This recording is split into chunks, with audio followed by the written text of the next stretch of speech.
my childhood. It's hard to write about. All right, Dad, you ready?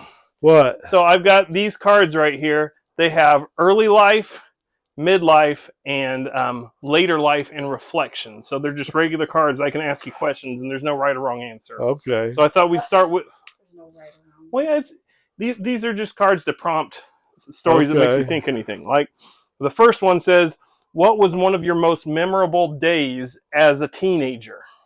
As a teenager. So yeah, what was it like being a teenager? And was there any days that stood out? Where'd you live as a teenager?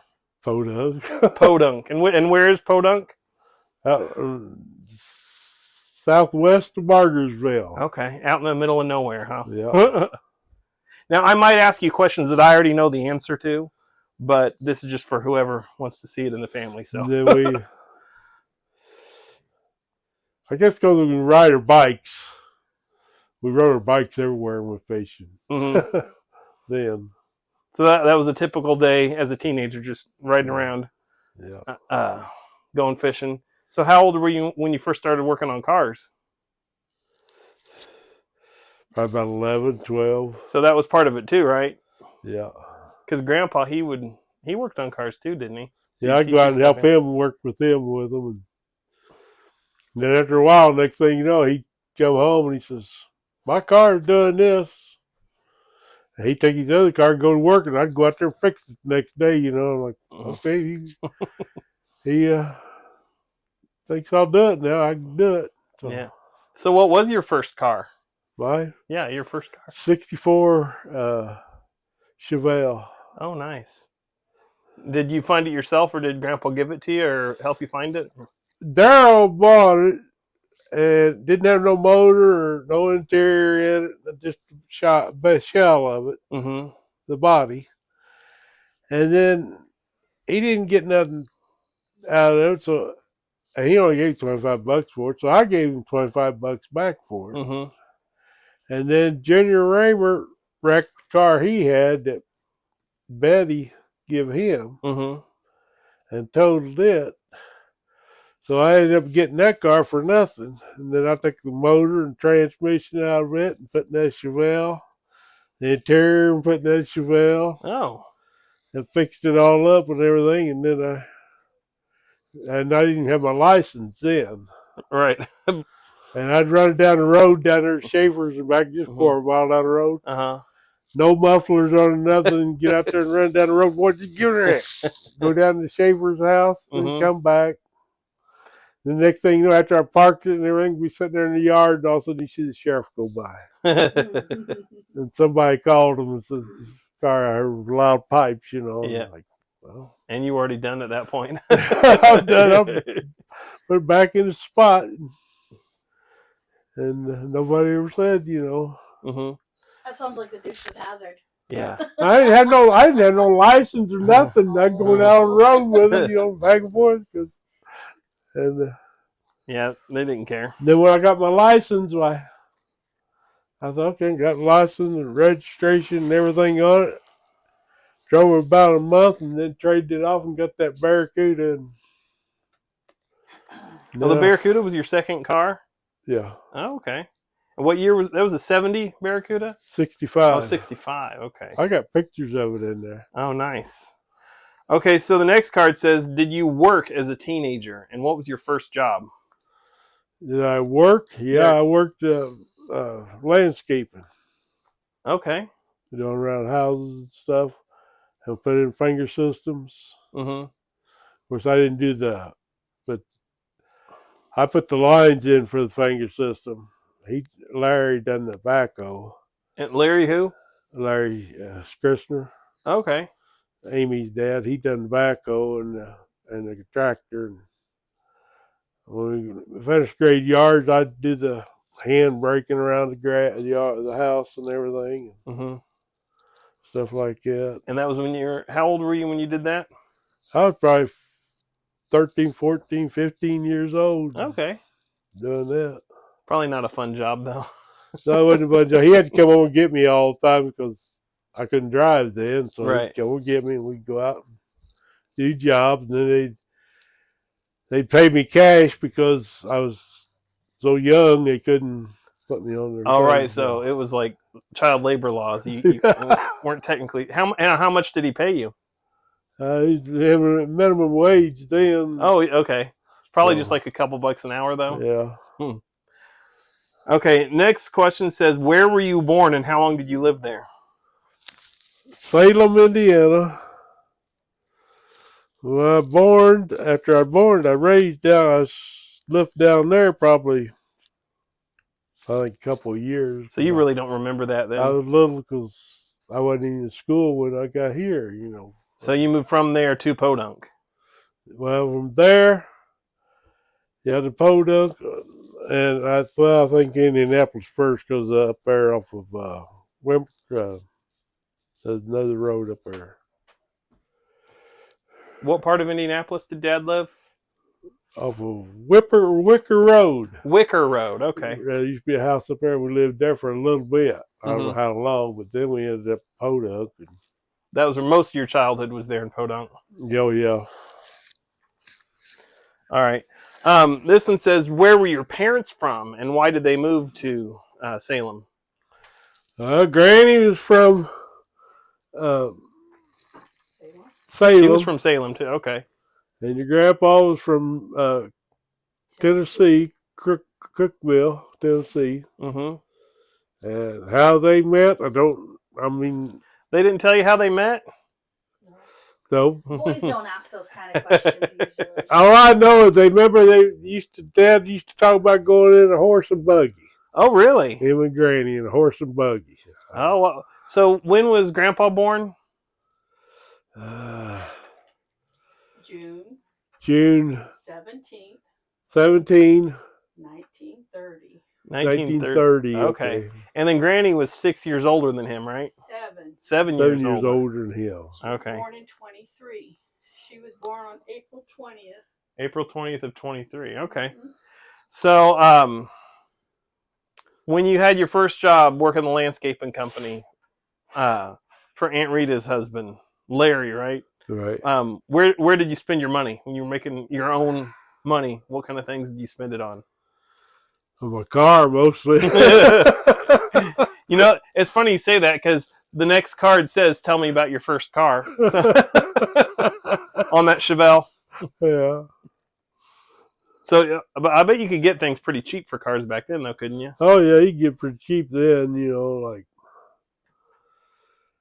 wheel cylinder for a car was like $7, and now it's like $50. So Yeah, it's gotten a lot more. So you get a lot of stuff at the junkyard too, right? oh yeah, you get a lot of stuff at the junkyard and stuff like that. Mm-hmm. So how long do you say you had that Chevelle before you got the That Barracuda? Chevelle, I had it for a couple of years before I got the Barracuda, but I only drove it for about a month before I traded it off for the Cuda. Oh, okay. Then I got the Cuda and I fixed it up, and I had it for about 10 years. Okay. And then got that. Well, I had other ones in between the truck and the Cuda. I had a van, a Chevy van, that me and Jeff bought, and we fixed it up and then painted it and then turned around and sold it for making money out of it. And then I got Daryl's other Barracuda. I bought it off of him. Used it for a parts car?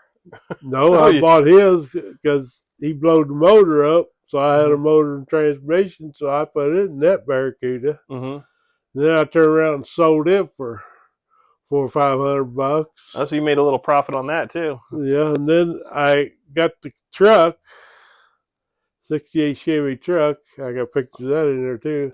And I brought it home, and your grandpa looks at it and says, "What junkyard did you get it from?" I said, "I didn't. I got it off a farmer down there at Edinburgh." He says, "Well, I think you ought to take it back." That bad a shape? No, Dad. I said, "I'll fix it. It's good potential there. He's got good, a lot of things I can do with it, So then, after I got it all fixed and everything, and painted and everything, then I sold the Cuda because I wrecked it. Oh. And I sold it, and then I got made money out of it too. I traded it for that Mustang. Oh, And some money. you had a Mustang. What kind of Mustang did you have? 65 Mustang. Oh. Two-door coupe. It was a Yeah. great. Two-door- Yeah, it was the one I wanted, and he got rid of. Why'd you get rid of the Mustang for? He's an idiot. It was a 6-cylinder, 3-speed on the floor. Oh, I bet that was nice. And it was a nice little car, but Yeah. it wasn't like Cuda because it didn't have the motor the Cuda had. Right. Yeah. But then I got that truck and I turned around and built that truck. I mean, I'd done everything to that truck. Mm-hmm. And then What kind of truck you say it was? 68 Chevy. 68 Chevy. Okay, full size. Yeah. 350 automatic. It's about it was a V8 with 3-speed on the floor, but the shifter was up backwards. Somebody put it in backwards. Oh, so that took some getting used to. And so finally, I just took the 3-speed out of it, put an automatic in it. Oh. I lifted the motor, lifted the truck up. Big tires all the way around. It's 2-wheel drive, but it looked like 4-wheel drive. Is that the one you told me that you had to pull somebody out that had a 4-wheel drive and they got stuck? Who was that? Tina's brother-in-law. Oh, and he got his 4-wheel drive stuck. Yeah, we pulled him in. Daryl pulled him out with that 2-wheel drive, and he sat there watching. Who was it you, when you were doing the wood with their truck, who was it you chained to a tree and told them that it was cut free? Wasn't that Daryl? You put your... Yeah, that was Daryl's. You chained Daryl to a tree? His truck. No, Daryl's had the 67 Chevy. So we just put a motor in his was 3-speed on the floor. And he had big wheel tires on it and everything, you know. There's 2-wheel drive. And his 67, mine was 68. Now looking at them, same body, but his was mine was fleet side and his was step side. And same thing, I'm over there pulling trees with my truck, just hooking the chain to them, pulling them over in my truck. And I had big tires on mine, about that wide all the way around on mine. His, that tire big ones on the back. First thing Daryl comes up there, and of course his father-in-law, he was a character anyway. And Daryl said, well, if he can pull them, I can pull them. So Daryl looks at that tree and says, hook me up to that one. So John goes, okay. He hooked the chain up to it, hooked Daryl's truck. Well, this tree, John chopped the top off of the tree. The tree has felled, but still to the ground back there where the roots and everything. Right. And we cut all the limbs off of it. So that's when Daryl said, hook me up to that and I'll pull it out of there. Okay. So John thought, all right. Hooked him. Next thing Daryl gets in his truck, you know, he puts in gear and he goes to take off and he took off and all of a sudden it just stopped. And he's like, what the heck? So he backs up and gives a spike in the chain. He hits it again and it stops. First thing he's like, what the heck here? You know, he gets out and he gets up on that tree and he walks back there to the back and looks down and he goes, well, it's still attached to the ground. Of course, his father says, yeah, I know. He said, well, I couldn't have pulled that there. He said, I know. You wanted me hooked it, so you hooked us. And we're sitting there laughing. And he's like, you guys. That's funny. It's funny, though. But. Yeah. All right. So another question this has is, where did you go to elementary school? Union Elementary. Union. And that was when you lived at Podunk at that point, right? Any memories you have from that school? It's a lot different than it was. I remember we had art out there and stuff like that. I done art. There's another class. I think we had wood shop out there too. Wood shop in elementary school? Oh, that's cool. Yeah, 6th grade, and then I went on over to middle school and had 7th wood shop over there too. But so it was Union was all the way through 6th grade, and then middle school was at 7, 8, and 9. No, it was 7 and 8. And then high school was 9 through 12. Yeah. And the high school was where the Boys and Girls Club is now, right? No, here, no. No, the 7 and 8 was over where the boys' by club where you live. was. Oh, okay. And then the high High school school's was already over. here by the time. Okay. He was one of the first. First was one of the classes to first be out classes here to on go. 31. Mhm. Oh, okay. But the Boys and Girls Club used to be a high school, right? Right. Before you were that age, though. So he was Okay. like the third or fourth class through the new high school. Okay. It was brand new when he And went. so you were the class of what, 75? 75, 76, 76? 78. Okay. 77. 77, You should have yeah. been You should have been- 77, but Okay. quit. Well, yeah, I know. Yeah, you dropped out, so you didn't graduate. but Yeah, I you were- wanted to work. And Yeah. Okay, this one says, did your family have any holiday traditions that you enjoyed?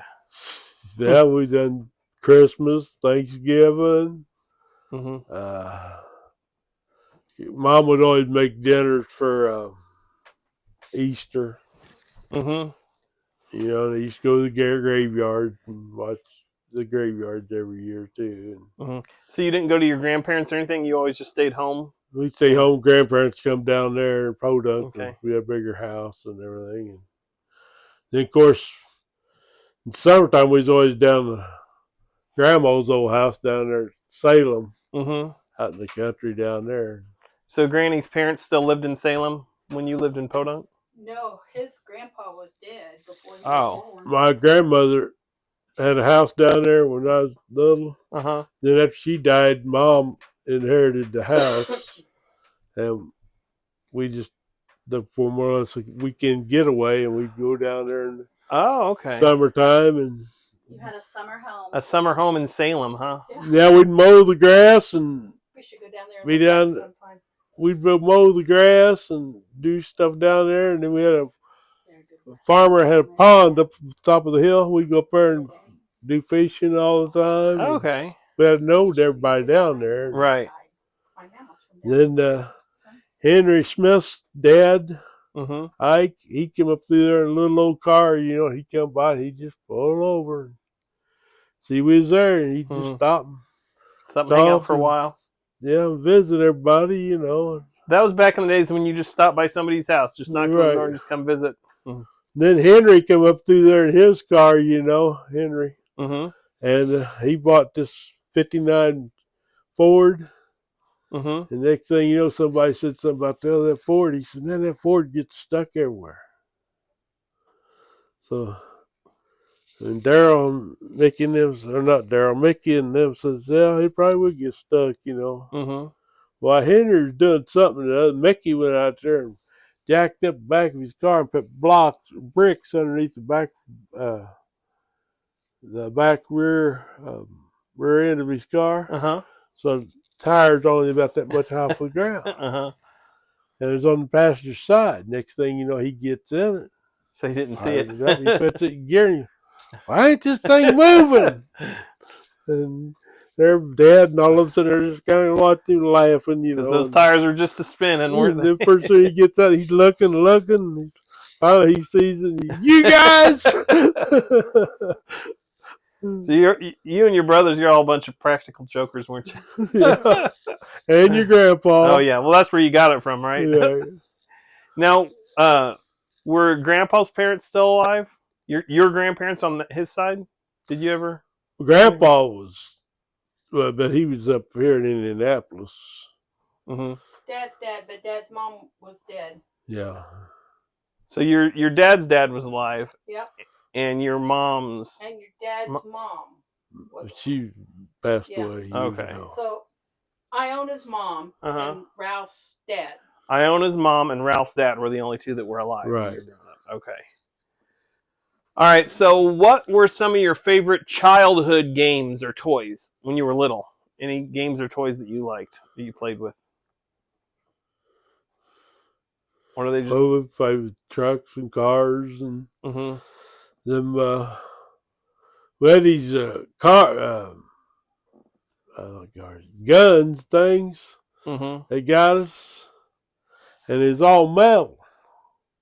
And we liked them, but the only thing was, if you didn't get your hands in the right place when that metal come back down, Mm-hmm. it pinched your hand. Next Oh, thing yeah. you know, it's like, ow! Mm-hmm. But we liked them. That's back when toys were cool. They didn't have all the safety regulations. No, they didn't. But you probably just played a lot outside, didn't you? Yeah, Just find we sticks did. and rocks. That's all you need. Then we played yard darts. Oh I yeah, love yard darts. I They did were too. awesome. what they call them, jarts. Jarts. Yeah. Who was it that threw it at somebody's car? You told me. Aunt Rita? Larry, we was out there playing yard darts, Mm-hmm. and everybody knows, if you're in your right mind, you get out of the way when somebody's throwing the yard dart. Right. Yeah. Everybody's, well, people got hurt because of them. Well, because they're stupid to get in front of it, Yeah. It's like horseshoes. You got this steel thing coming at you. You go sit there and let it hit you or what, But anyway, we play them. We're out there playing them, doing it all day. Everybody's switching turns and everything. Mm-hmm. All of a sudden, Rita comes up there in her CUDA. Mm-hmm. She had a Barracuda too. Yeah, she had a 70 Barracuda and pulls right up there, probably from here to that ring for that yard dart. And Larry just took that yard dart, and just as she pulls up there, he let go of it.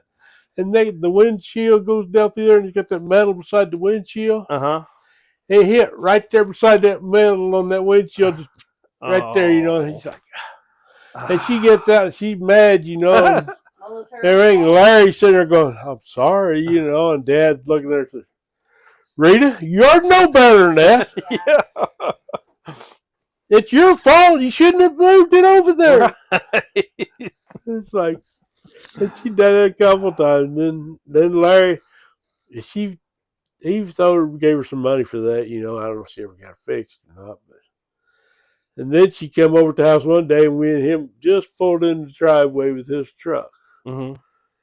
It was a '69 Ford with a camper shell on. And she had that little old Pontiac Aspen car. It's like a Vega. And pulls up right behind his truck.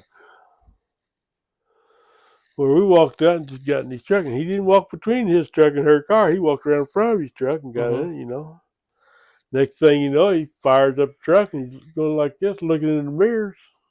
And you couldn't see her car. Because she was right up on his butt. Yeah, and next thing you know, he didn't even put the truck in gear because it's 3-speed on the column. He just pushed the clutch in, and the truck kind of went back a little bit. Went right over the top of her bumper, and the grill just went. Oh no! And that was her husband. Yeah, her ex-husband. Oh. It's like. Is that why it was her ex-husband? Because he did that? No. So I'm like, really? Come on, You don't look behind. If you move over one way or the other, so you can see it. Right. Of course, I can't say much about Rita doing that because I backed my CUDA, pulled it in one day. No, I backed it in behind her Pinto. Backwards. And of course, my CUDA's sitting up there like this, way up above her bumper. Right. The next thing you know, she goes between my car and her car, puts her hand on the trunk of my car, and I watched her. So she knew your car was there. And she looked getting her 10-pound on, and this we had back then was 3 speeds or 4 speeds. Next thing you know, she put it in gear and just put it in gear, crash, and then get out and start giving me heck, and I says, "It's been there all the time. Yeah. You like put your hand on it." Sounds like your sisters didn't have brains.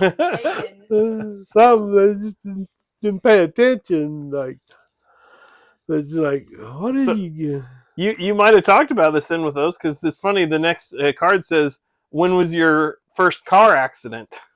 Oh, my first car accident? Yeah, your first car accident. What happened? Well, I rebuilt the motor, got it all beefed up. Was this on the Chevelle? No, it was on the CUDA. On the CUDA. And I had tires on the back of it about that wide, big tires and everything on it. The next thing you know, it's automatic.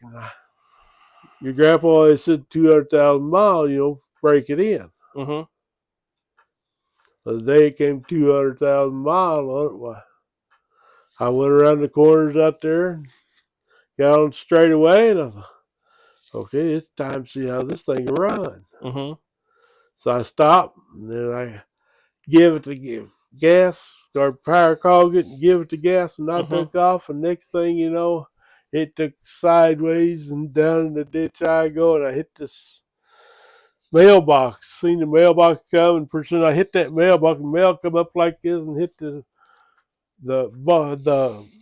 metal on the windshield, Mm-hmm. and just put a little ding dent in it. Mm-hmm. And then I looked up, and here's this light pole. Oh no. So I hit the steering wheel like this, went Mm-hmm. to problem across the road the other ditch.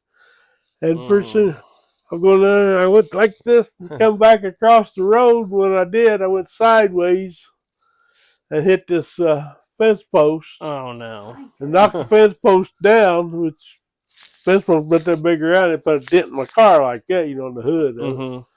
First thing I get out, and I couldn't move the car because there was a concrete post underneath the back of my car, and the rear end was sitting on top of it, and I couldn't move. So I looked side of the car, and I'm like, okay, dent in the hood. And then the whole side of the car was red, about the color of your car. Mm-hmm. But all down the whole side of the car was black. Oh. That crystal off of that light pole went down Mm-hmm. the whole side of it. Didn't put a dent in it, but just put that black all the way down the side of Oh man. Now you have a racing stripe. it. Yeah, and so then Yeah. I couldn't get the car out. So I went up and knocked on the door, and nobody answered the door. So I get back on the road, started heading back towards the house. It was only about a mile from the house. And so, because we didn't have telephones then, you had to go walk home or get somebody's phone. So I was going to the house when this lady looked out there and seen me walking away from the car. And she told me, well, I think he stole the car or something. He's leaving it there. So the time Daryl and me got up there with Dad's van to get it out of the ditch, Mickey said, what'd you do? And I told him, and he says, how was it running? I said, running darn good, Mm-hmm. He says, well, how fast was you running? I says, 30. Mickey says, I know better than that. And I said, okay, Mickey, is last time I looked at it was 80. He says, how's it running? I said, oh, it's running good, boy. I'm telling you, he's screaming. Mm-hmm. And so he said, well, if you said 30, tell him 30, the sheriff's going to tell you what the feeling was. Mm-hmm. So I got over there. Of course, the sheriff was sitting there and had the dogs and everything. Mm-hmm. Going to track me down. Oh no, because they thought you abandoned it. So anyway, got that straightened out, and then they says, well, it's up to that lady at the house there with the fence posts. Mm-hmm. That lady says, well, we're going to take the fence down anyway. And I said, well, I got one post down for you. And then the other house on up the road, I had the mailbox for them. So I had to go over and talk to them. They said, well, if you just put a new post up, new mailbox, we'll be fine. So I went downtown, bought a mailbox and a post, and put it in the ground for them. And it's fine. And then, of course, Mickey took Dad's van and pulled me out of the ditch and everything, and then I drove back home. And it was still drivable, huh? Oh, it's still drivable. I had to take stuff for wax stuff to get that black off the side of my car, off the side of it. Right, you just buffed it all out? Buffed it out, and then I had that dent. I just took the hood off of it, straightened that dent out, fixed it and everything. And of course, the car was red. And I put it in the hood, painted the hood flat black. There's a black hood and a red car, Right. Drove it like that for a long time. So you didn't sell it till you said after you wrecked it. Was that when you wrecked it a second time when you sold it? Second time wasn't my fault. I was over on 144 over Mooresville. And I went over and I was at Larry's. And Larry said, let's go down and get some beer or something. And that's why I got a bottle of peppermint schnapps right beside the seat. Yeah, but I didn't want that. So anyway, we go down there, we get the beer, just right down the road. And on our way back, I turned on the turn signal to pull in left-hand turn into the driveway. And these kids in the Grand Am come down through there. And I flipped on the turn signal. About the time they go, and when they did, I done turned and hit my front fender and everything. on the driver's side, Mm. and bent my wheel on it and everything. And finally, I says, "Okay, get that taken care of." And the cop had come out that time. He says, "Well, I want to check your turn signal." And I said, "Well, it's probably still on." So all I did turn the key on. Right. He goes, "I'm surprised it still works." Yeah. So you did use your turn signal. I said, "Yeah." Yeah. So then he said, "Where them guys?" And he said they had to get their car stopped way down there Because they were going because so they go fast. fast. Mm-hmm. Pretty soon he says, then he went down and he says, "Well, boys," because they smelled like they'd been smoking marijuana. Mm-hmm. He said, "I can take you to jail, but you guys got to fix this car." Mm-hmm. So then I brought the car. I had pulled up the jail Larry's on a wheel bent and everything, flat tire. I took it up to his house and left it there.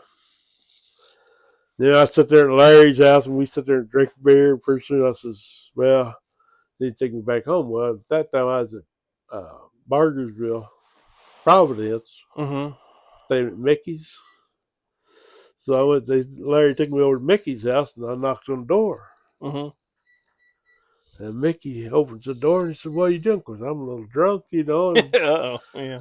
Mickey says, "What are you doing?" I said, "Well, I come in to take a nap." He goes, "Where's your car?" I said, "Over Larry's. I crashed it." Oh, did he think you crashed it because you were drunk? Yeah, he says, "No, you didn't. You just don't remember where you left it." I said, "No, I know where I left it. It's crashed, Mickey. It's crashed. I wrecked it, He said, "No, you didn't." I said, "Yeah, I did." And I laid down on his couch and went to sleep, and then the next morning woke up, and he looks out, and he's like, "Well, your car?" "No, I told you it's over Larry's." I said, "I might have been drunk, but I knew where I was at." Yeah. And so finally went over, and he looks at it, and he says, "Oh, God." So we put another wheel and tire on it. And when I took it down on the road, you take it down the road instead of going straight down the road, you hear going, because the front end, the alignment was bad again. So I had to fix all that and everything. And then it set for a long time till I finally get fenders and bumper and everything for it to fix it. And then I fixed it. And those guys in the Trans Am paid for you to fix it, right? Well, they totaled the car. The insurance did. So you just got a check from the insurance They company. totaled it and then gave me $800. And I bought it back for $100. Oh, that works. And then I fixed it. And then after I got it fixed, of course, it took me a while to get the parts for it, find the parts.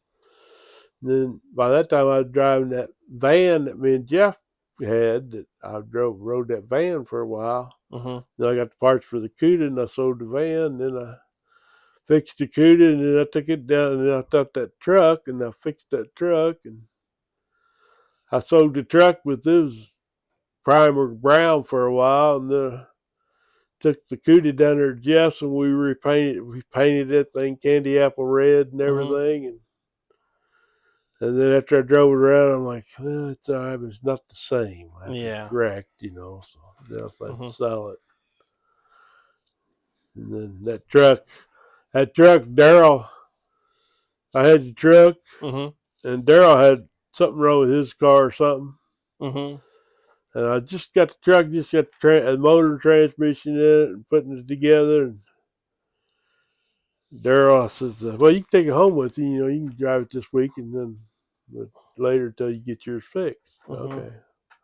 So he takes off from the house after we got done. He didn't get to Bargersville. Next thing he gets over, what do you call them, Crossroads. And he stops sign. Here comes Johnny Offenball in his car down through there. And Daryl said he could go. But when he went to go, the motor mount broke. Oh, no. And when it did, the motor raised up. Well, it opened the gas wide open. Next thing you know, the truck's sitting there just burning the tires, and he's sitting there hitting the brakes, trying to get this thing. He's like, "I can't get this thing to hold down." Finally he reached down and turned the key off.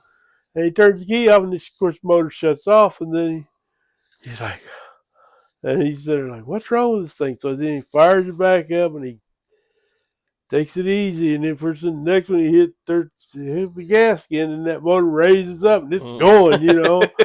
Finally, he got over to Dana's house because we didn't have cell phones, and he called. Right. He called me, and he says, something's wrong with this truck. It's possessed or something. And I said, why? What's it doing?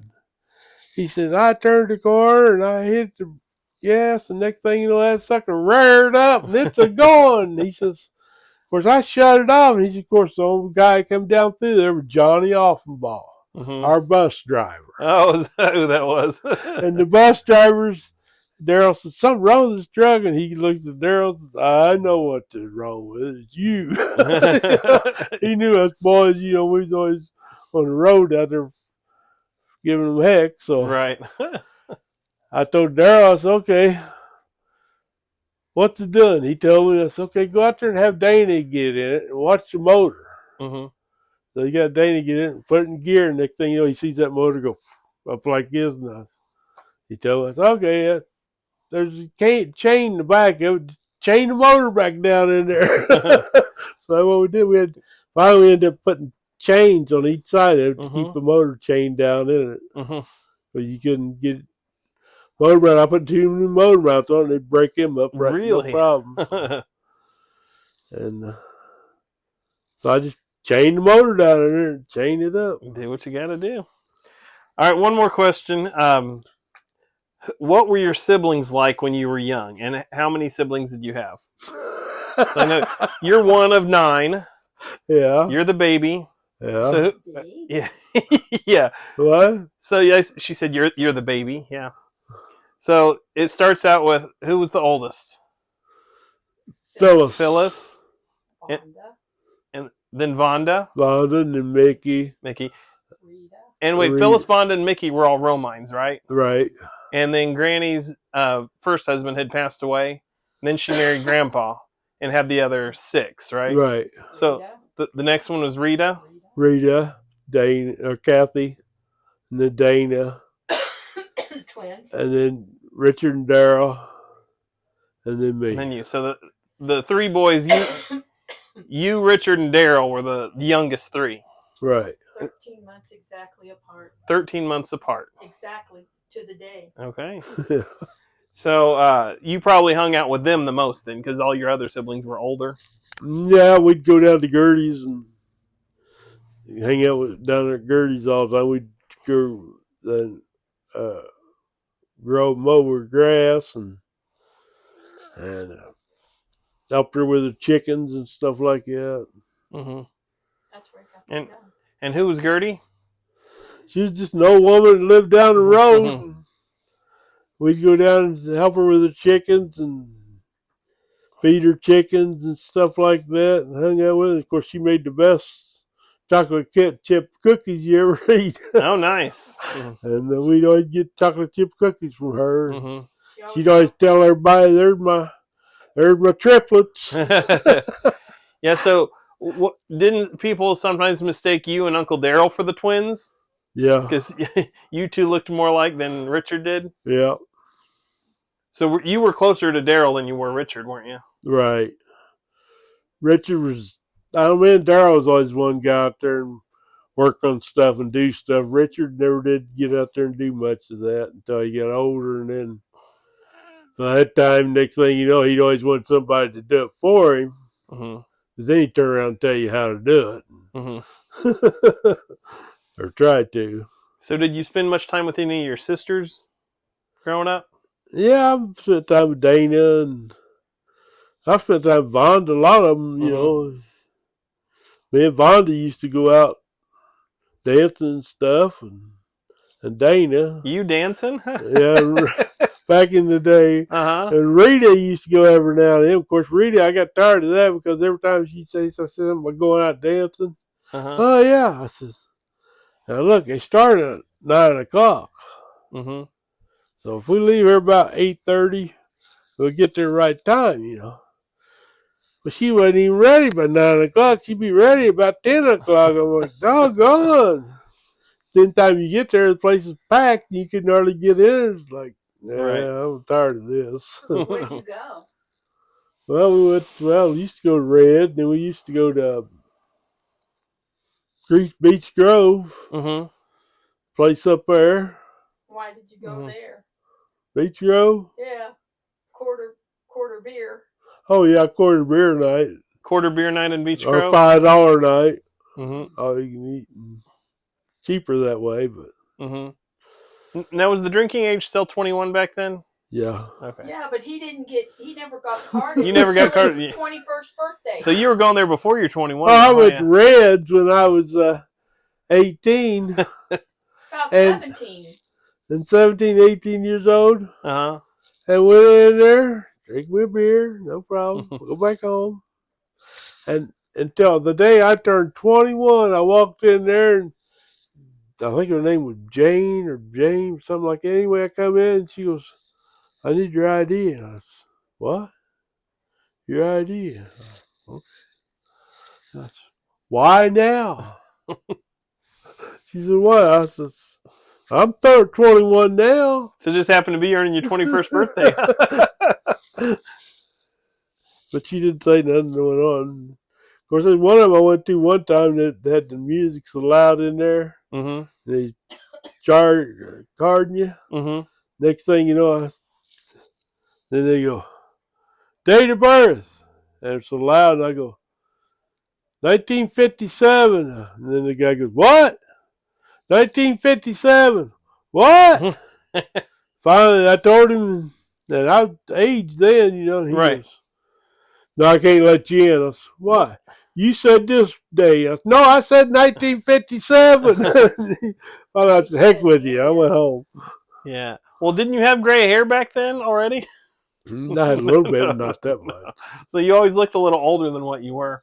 A big old fuzzy face and the bald head. Yeah. Yeah, I did. All right. Well, I think we'll call it quits for this video anyway. That was it.